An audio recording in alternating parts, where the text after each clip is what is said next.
আলোর নিচেও থাকে অন্ধকার, আর সেই অন্ধকারে লুকিয়ে থাকে এমন কিছু যা চোখে দেখা যায় না, কিন্তু একবার ছুঁয়ে দিলে জীবন বদলে যায়। আসসালামু আলাইকুম। আজকের গল্প সত্য ঘটনার ভিত্তিতে তৈরি করা রাত ৩টার আজান। চলুন দর্শকবৃন্দ, আমরা চলে যাই সেই সত্য ঘটনায়। এই ঘটনাটি ২০১৭ সালের কথা। বাংলাদেশের দক্ষিণাঞ্চলের একটি ছোট নির্জন গ্রামে। শীতকাল ছিল, চারদিকে কুয়াশায় ভরা। আর সেই রাতে যা ঘটেছিল তা আজও গ্রামের মানুষ ভুলতে পারেনি।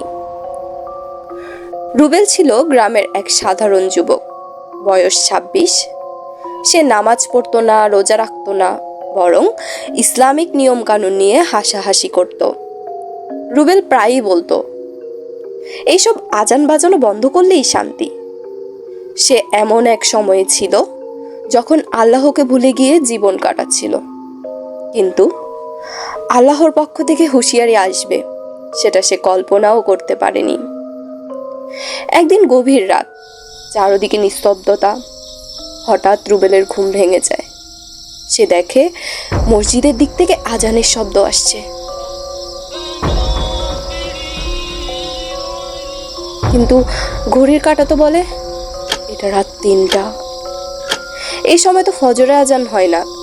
আজানের গলাটাও অদ্ভুত, ভারী, কাঁপানো, যেন এটা কোনো মানুষের নয়। সে জানলার দিকে তাকিয়ে দেখে দূরের মসজিদে আলো জ্বলছে, অথচ পুরো গ্রামে নীরবতা। কে আজান দিচ্ছে? রুবেল ভয় পায়, কিন্তু ভাবে এটা হয়তো মনের ভুল, আবার ঘুমাতে যায়। দ্বিতীয় দিন ঠিক একই ঘটনা। রাত ৩টার সময় আবার সেই আজান।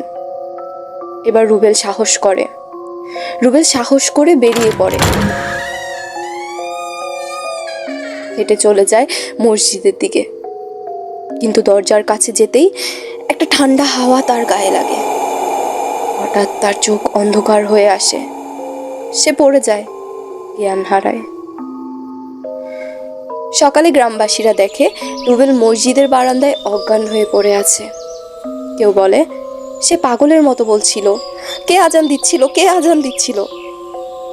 মসজিদের ইমাম জানান, আগের রাতে মসজিদে তালা দেওয়া ছিল, কেউ ভিতরে ছিল না, তাহলে আজান দিল কে? পরিবার তখন এক হাফেজ সাহেবকে ডাকে। তিনি কুরআনের আয়াত পড়ে রুকিয়া করেন এবং বলেন, এই ছেলেটির উপরে জিনের প্রভাব এসেছে। রাত ৩টা জিনদের সময়। সে নামাজ ছেড়েছিল এবং আল্লাহর আদেশকে উপহাস করেছিল।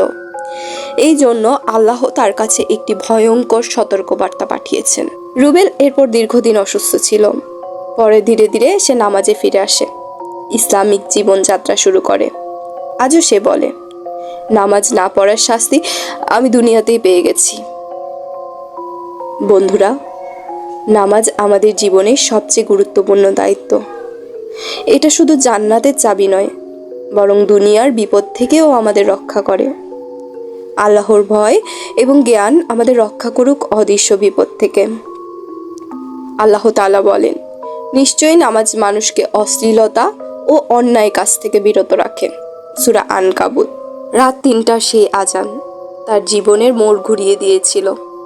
বন্ধুরা, আল্লাহ কখন কাকে কিভাবে সতর্ক করবেন আমরা জানি না, তবে তিনি তার প্রিয় বান্দাকে ছাড়েন না। আপনাদের সাথেও কি কখনো এরকম হয়েছিল? আমাকে আপনারা বলতে পারেন। এরকমই কোনো সত্য ঘটনা নিয়ে আমি হাজির হব পরবর্তী ভিডিওতে। সবাই আমার চ্যানেলটিকে সাবস্ক্রাইব এবং ফলো করে দিবেন। আসসালামু আলাইকুম।